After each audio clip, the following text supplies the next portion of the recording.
Good morning. नमस्कार विद्यार्थी मित्रों। छेल्ले आपणे चेप्टर नंबर 3 लिनियर ट्रांसफॉर्मेशन ए आपणे पूरुं कर्युं हतुं। एमां छेल्ले लास्ट मां आपणे बे एक्जाम्पल जोया हता अने पछी आपणे चेप्टर अहींया पूरुं कर्युं हतुं। हवे आपणे एना पछीनुं नवुं चेप्टर आवे छे representation of transformation by matrices.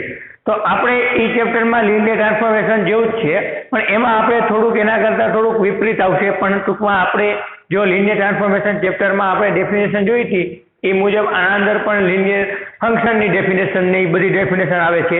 एना उपरथी आपणे मेट्रिक्स बनावવાનો थाय, એટલે કે આઈ કોલમ કરી અને આપણે તમને ખબર છે આઈ એટલે જેટલાનો મેટ્રિક હોય એટલાનો જો 2 નો મેટ્રિક હોય તો આપણે A11 A12 A21 A22 2 નો મેટ્રિક હોય તો આપણે આવી રીતે લખવાનું થાય આઈ એટલે કે 1 2 જે એટલે 2 1 2 એવી રીતે આપણે અંદર મેટ્રિક્સ અને અંદર આવે। જો 3 નો મેટ્રિક હોય તો આપણે આવી રીતે બને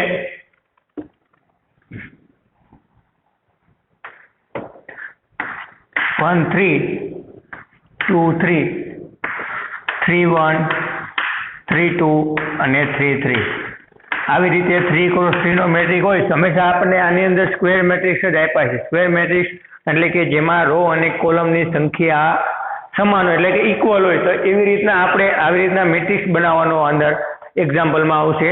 અથવા તો આપણે મેટ્રિક્સ આપેલો હોય એના ઉપરથી આપણે એક્ઝામ્પલમાં આપણે કિંમત શોધવાની, તો એવી રીતે અલગ અલગ આપણને એક્ઝામ્પલની બધું સોલ્વ કરવાનું આવશે। તો એના પહેલાં સૌથી પહેલાં આપણે ડેફિનેશન જોઈ લઈએ કે ડેફિનેશન શું કહે છે, એના ઉપરથી આપણે એક્ઝામ્પલ પછી સોલ્વ કરશે। તો સૌથી પહેલી ડેફિનેશન આવે છે લિનિયર ફંક્શન અથવા તો લિનિયર ફોર્મ।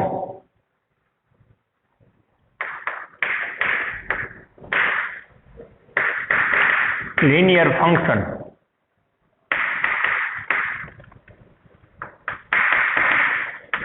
લિનિયર ફંક્શનલ અથવા તો એને લિનિયર ફોર્મ પણ કહેવાય। એટલે કે કોઈ પણ લિનિયર ને ફોર્મમાં અથવા તેનું ફંક્શન કેવું હોય તો સૌથી પહેલા let U be any vector, U be any vector space over R એટલે UB એની કોઈ વેક્ટર સ્પેસ હોય કેમાંથી over R, then a linear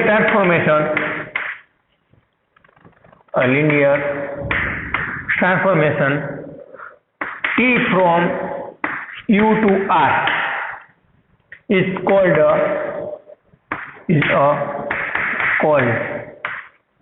તો T from ફંક્શન કેનું હોય T from U to R નું, તો એને આપણે લિનિયર ફંક્શન કહેવાય, ઇઝ કોલ્ડ લિનિયર ફંક્શનલ।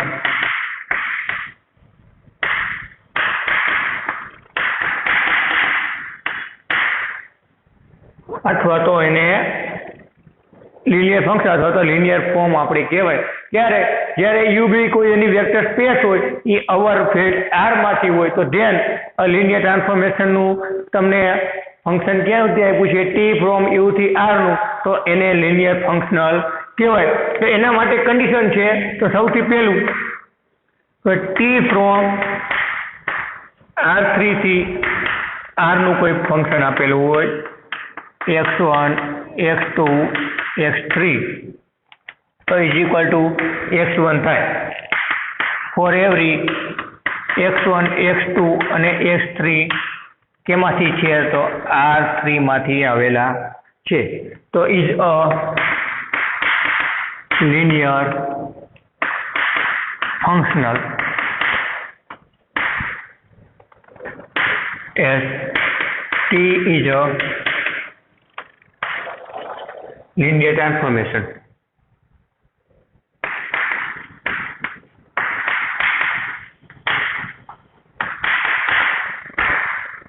બીજી કન્ડિશન આપણે શું કી, સૌથી પહેલી કન્ડિશન T from R3 થી R માં આપણને ફંક્શન આપેલું હોય તો T of x1 x2 x3 is equal to શું થાય x1, અને આ બધા x1 x2 અને x3 કેમાંથી લીધેલા છે તો R3 માંથી લીધેલા છે, અને આ બધા લિનિયર ટ્રાન્સફોર્મેશન ના T છે। તો માટે બીજું છે T from P to R થી આરનું, તો ડિફાઇન બાય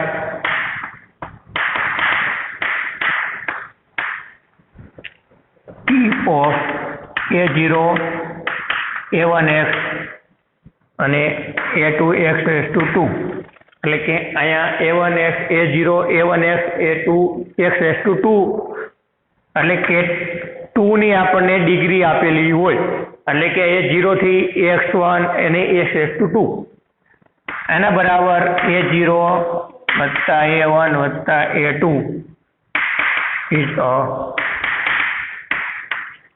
linear functional. અને છેલ્લી ત્રીજી કન્ડિશન આપણને શું કીધું છે કે ટી ફ્રોમ P2 થી R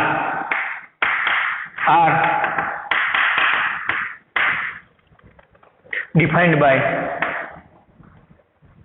T of Px.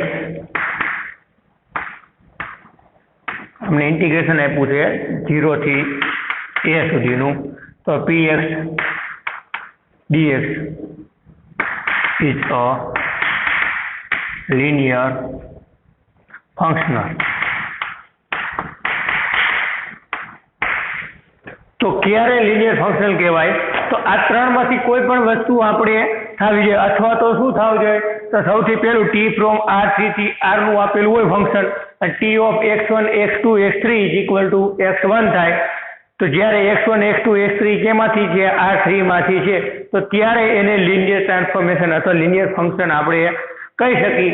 અથવા તો શું થવું જોઈએ? તો ટી ફ્રોમ P2 R થી R નું defined by T from T of A0 A1x વત્તા A2 x રેઝ ટુ 2 ની પોલિનોમિયલ આપણને આપેલી હોય, તો એના બરાબર A0 વત્તા A1 વત્તા A2 થાય, તો એ જ લિનિયર ફંક્શનલ કહેવાય. અથવા તો ત્રીજી કન્ડિશન આપણને શું કહે છે? T from P2 થી R ડિફાઇન્ડ બાય R થી, તો by T of Px is equal to integration 0 થી A નું Px dx થાય, તો એ આપણે લિનિયર ફંક્શન તરીકે ઓળખીએ છીએ. રેડી? તો આ એક ડેફિનેશન લખી નાખો, પછી આપણે બીજી ડેફિનેશન આગળ જોવી અને પછી આપણે જોશું એક્ઝામ્પલ. એટલે આ એક ડેફિનેશન લખી નાખો.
હવે આગળ બીજી ડેફિનેશન જોઈ.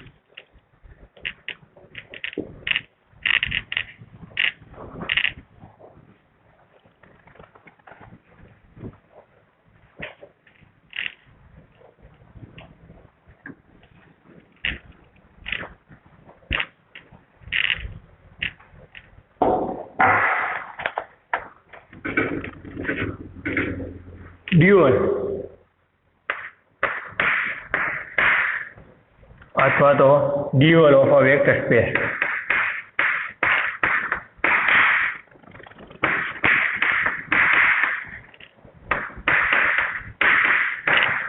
ડ્યુઅલ અથવા તો ડ્યુઅલ એટલે કે ડબલ, બે, જેને આપણે ટૂંકમાં કહીએ ડ્યુઅલ અથવા તો dual vector space. The set of all linear function, the set of all એટલે કે કોઈ સેટ આપ્યો લિનિયર ફંક્શનનો, ઓલ એટલે કે બધા જ લિનિયર ફંક્શન માટે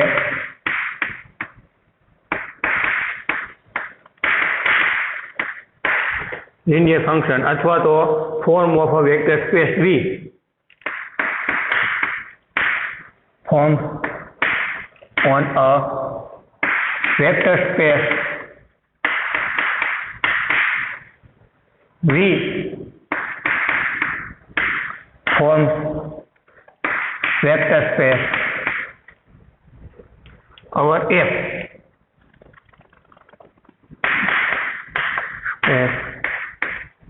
our f is equal to r, and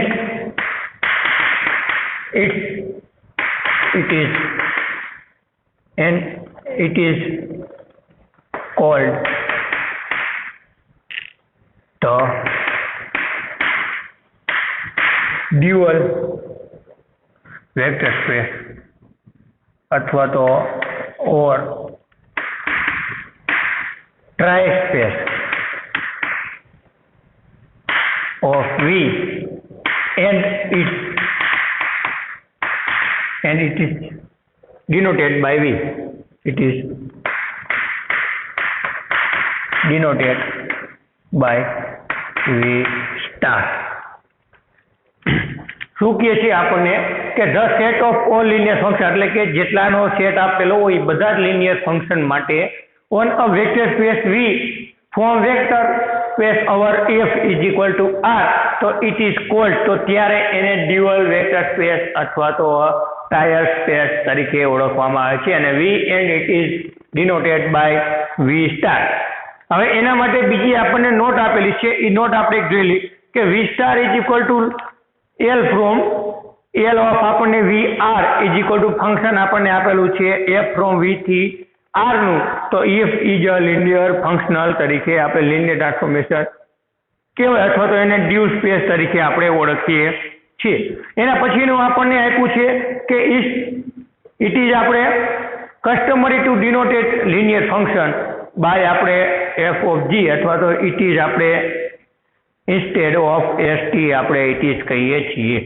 હવે એના પછીની એક ડેફિનેશન જોઈ લઈએ કે એડજોઇન્ટ ઓફ લિનિયર ટ્રાન્સફોર્મેશન. એના પછીની definition adjoint of a linear transformation. Adjoint of a linear transformation શું કહે છે ડેફિનેશન? તો let T from U to V be a linear transformation and let U star and V star be the duals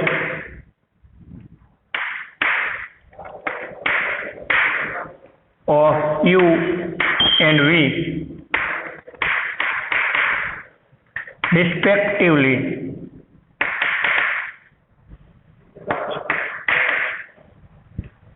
Then a map T star from V star to U star defined as follows is a linear transformation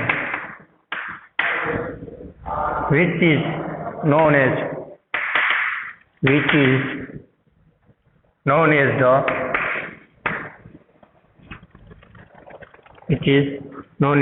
agent of T, which is known as the adjoint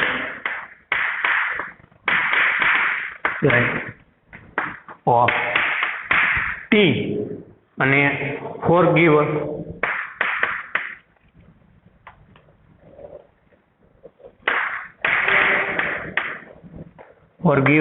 G belongs to V star and T star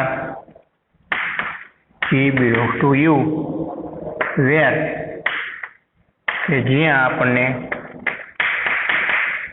T star G of U is equal to G of T of U for every U belongs to U. તો આપણે આ વસ્તુ થવી જોઈએ. શું કહે છે કે એજન્ટ ઓફ લિનિયર ટ્રાન્સફોર્મેશનમાં let T from U to V be a linear transformation અને let U star and V star be the dual of U and V, એટલે કે ડ્યુઅલ ફંક્શનમાં U and V. તો રિસ્પેક્ટિવલી જેમ આપણને map આપેલો હોય કે T from U star to V star, એટલે કે આપણને મેપ આપેલો હોય V star to U star, defined as following as linear transformation which is known as the agent of T, અને for given G belongs to V star and T star for G belongs to U, માટે where G star is G of U is equal to G of T of U is આપણે એમાં U belongs to U ની અંદરથી આવેલો હોય. એટલે કે આ રીતના આપણે એજન્ટ ઓફ લિનિયર ટ્રાન્સફોર્મેશન અને ડ્યુઅલ ફંક્શનની અથવા તો ડ્યુઅલ ઓફ અ વેક્ટર સ્પેસની ડેફિનેશન આપણે જોઈ. બીજી આપણે આગળ ચર્ચા કરશી, પણ તે પહેલાં આ રીતે તમે લખી લો, બીજી આપણે આગળ ચર્ચા કરી ભાઈ.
હવે એના પછીની એક ડેફિનેશન છે, એ ડેફિનેશન જોઈ લઈએ. એ ડેફિનેશન ઉપરથી આપણે એક્ઝામ્પલ ગણવાના આવશે.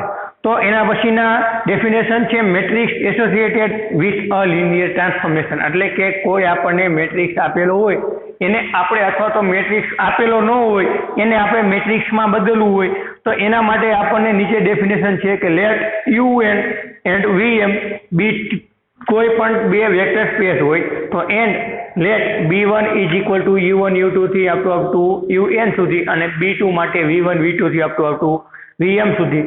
તો બી ઓર્ડર બેઝિસ ઓફ UN અને એન્ડ VM રિસ્પેક્ટિવલી. એટલે કે બેના ઓર્ડર આપેલા હોય, UN સુધી આપેલું હોય અથવા તો VM સુધી આપેલા હોય તો બેના ઓર્ડર સુધી જેટલા આપેલા હોય એના બરાબર આપણે B1 અને B2 લઈ લેવાના. અને પછી આપણે એના માટે આપણે T ઓફ U1 બરાબર જ્યાં સુધીનો આપણે મેટ્રિક આપેલો હોય ત્યાં સુધીનો મેટ્રિક લેવાનો. A11 V1 વત્તા A12 V2. જો 3x3 નો મેટ્રિક આપેલો હોય તો A13 V3 સુધી જવાનું. 4x4 નો મેટ્રિક આપેલો હોય તો A14 V4 સુધી જવાનું. જો 2 નો આપેલો હોય તો અહીંયા સુધી. એવી જ રીતે આપણે T ઓફ U2 શોધવાનું. એમાં આવે 21 V1 વત્તા A22 V2 વત્તા A23 V3. હવે આપણને 3x3 નો મેટ્રિક આપેલો હોય તો T ઓફ આપણે U3 સુધી જવાનું. તો T ઓફ આપણને 3x3 નો મેટ્રિક આપેલો હોય તો T ઓફ U3 બરાબર A31 V1 વત્તા A32 V2 વત્તા A33 V3. જો 4x4 નો મેટ્રિક આપેલો હોય તો T ઓફ U4 સુધી.